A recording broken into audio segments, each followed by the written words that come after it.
Hey guys, how you doing today? It's me again. So I decided that I'd make another video. Well, I kind of decided to start doing more videos, so I kind of lacked for like the last 2 years. Sorry about that. Just got sick of YouTube. But now that I've decided to come back, I've kind of chose to start doing Battlefield more, mainly because I'm better at that. I mean, I'm good at drawing and all that, but that just gets boring if you know what I mean. And I'm pretty sure a lot of you know what I mean. So I've been getting requests in the past to go over like my Scout helicopter setup. People ask me how I do so well and everything, like what I use and stuff like that. So today I'll be just going over really quickly with that. This will be like a 10-minute video at most. Just basically everything I use. So, first off, for our primary weapons, we have 7.62mm miniguns.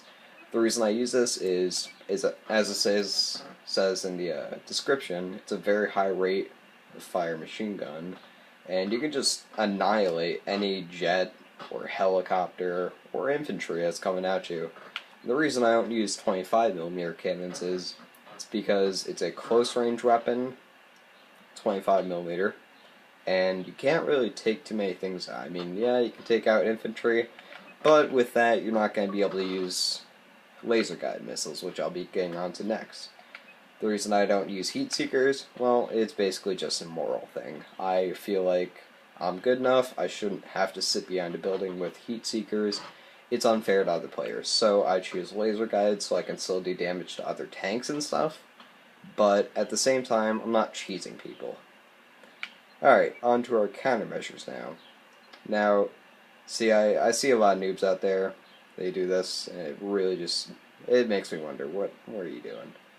But they put IR flares on, and if you don't really rank up your helicopters, yeah, I can understand then. It's a countermeasure, but the best thing you can get really is ECM jammer, because when you activate this, not only will it kind of like stop any incoming missiles, but for 5 seconds you got enough time to get out of there from wherever that Stinger missile or anything that's hitting at you is hitting at you from. You can get away from there and you can hide. And that's what you're going to want to do when you're dealing with a Stinger or anything like that. So you can get away, you can repair yourself, you can hide, then you can come back out and you can find out where that guy's shooting from. Alright, on to our last thing. Now this is kind of a optional thing, the upgrades. It's good to go with gyro stabilizer. I think I'm going to try that out for now. But currently what I was using was air radar, because it lets you see around you like where the helicopters are coming from, which I might keep that still because it's very handy. And if you know what you're doing, it doesn't really matter too much. Here, I just got reposition that. I'm not sure if that's too good of an angle. It might be, but I'm not totally sure. You should be able to see everything. So, two main upgrades, well, three main upgrades: air radar, belt feeder, and gyro stabilizer. Gyro stabilizer will really help you out because it's going to keep you from spinning out when you're flying your helicopter when you get hit by like a Stinger or a heat seeker or something. It's going to really help. Belt feeder, it's really, if you're a bad shot, then you're probably going to want to go with that. Air radar, that's just for extra cautious people like myself. So now that we've gone over our loadout for the Scout helicopter, I'm going to show you some tips and tricks. Tricks later, because, you know, that's how I am. Alright, so we're going to go down to helicopter buttons and sticks. So, just got that reorganized. There we go. Alright, so for heli buttons, I have it on veteran, as you can see. Really helps out for me because, you know, it's just how I like it. I believe, yeah, veteran, it allows you to have this setup right here. I'll let you get a good look at it for a second or two. So that's your veteran setup with the legacy. Now what legacy does is, like say, alright, this is default. When you have it on default, it's really awkward. I mean, the right button is used to look up and down and go left and right. Like rolling left and right, that ain't right. See, you're supposed to be able to roll with the left only, like rolling around. And you should be able to turn left and right with Legacy. Now, I mean, if you really like to... If you're right-handed, I'm pretty sure that there's another one here. My brother had me teaching him all this stuff, and he chose, I think, Legacy Southpaw it was. I'm not totally sure, something like that. You can choose it yourself, really figure out. But what I run with, Veteran and Legacy for heli buttons. That's really it. Alright, so now that we've covered all that, I'm just going to show you some quick piloting I do, how I do it, and I'll basically just doze out from here. Just fix this for you. Ah!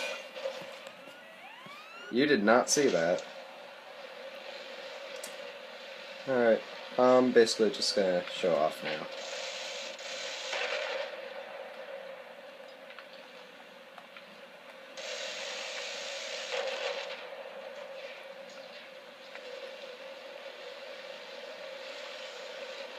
Now when you go under a bridge, you're going to want to decrease speed. Don't go crazy. Don't be holding the button down. Just let go of the button as you go through. It really makes for a smooth entrance, and it's easier.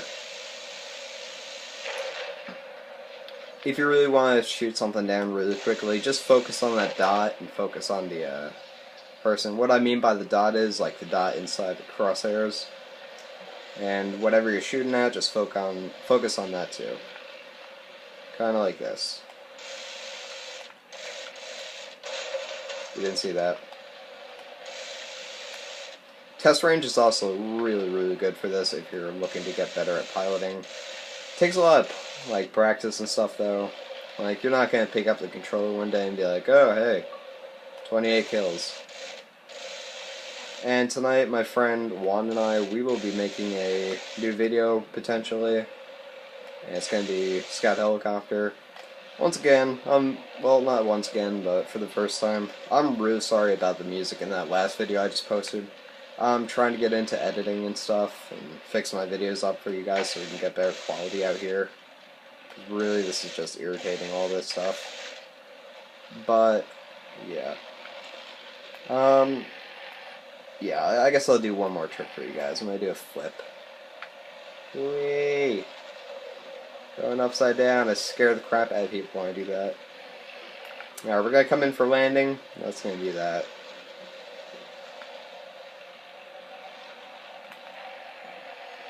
One last tip. Say you have someone coming at you with a heat seeker or something. This is a really good tip. Say a helicopter comes after you in Siege of Shanghai, and he's got heat seekers on. He's locking onto you, but you're near a building, for instance. And this basically applies for any rocket launcher or lock-on. You should, if he's far away and he's not close up, it might take you a while to get there. What you're going to want to do is you're going to want to trick him, and right when he fires that missile, you're going to want to duck into cover, so those missiles will hit like a building or something, so you're covered basically. And what that will do for you is, he'll have one rocket left, and when he fires that rocket, you activate your ECM jammers. When you do that, it's going to basically cancel out his last missile, and he's not going to be able to do anything. So that's when you get really close up to their helicopter, and you gotta move around them and stuff, like maneuver around them, and all that, to really get a good shot, but when you do that, they have one missile left, and if they're not that good, they're going to get shredded. And what you should always do is, just try. Doesn't mean you're going to get it, but try to shoot the pilot out of the helicopter sometimes. It really improves on your shooting skills and stuff, and it makes you feel better. Well, thank you a lot for watching, guys. I really hope this helped out. It's going to crash my helicopter, I guess, and then go fly off on Siege of Shanghai. Yeah, somehow killed by a headshot. Alright, anyways, once again, thank you for watching, and yeah, if you need any more tutorials like this, be sure to post in the description. I don't have Battlefield 3 or any of the previous Battlefields, so I can't do those, but I can do Battlefield 4 a plenty amount of times. I also have Destiny, so yeah, I'm not totally sure if anyone would want to play. I'll post my gamertag in the description below, and we'll see. Well, have a nice day, guys.